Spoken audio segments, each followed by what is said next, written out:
好了，你干了啦。哎，不吵了，各位。大家晚安，我是史密。欢迎来到原住民的 party。很单纯，夜店没有看过缺笛子的。你刚刚有没有跳起来啊？有吗？没看到。因为戴墨镜。你比我还要单纯。因为你戴墨镜。啊，我戴墨镜。因为我刚刚我的墨镜起雾了，我就看不到各位，突然觉得自己好寂寞。好，谢谢大家来《水面》第2张专辑演唱会，谢谢大家。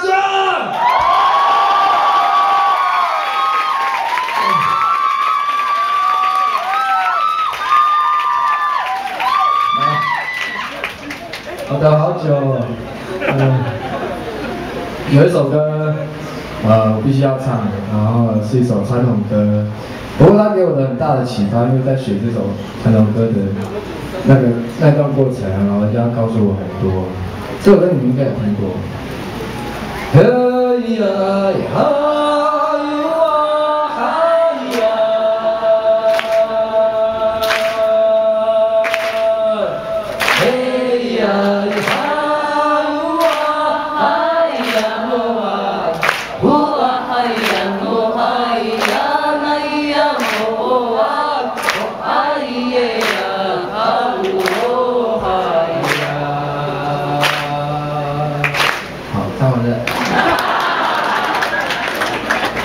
有听过吧？有。公阿公唱的在奥运的时候很有名啊，有听过？有。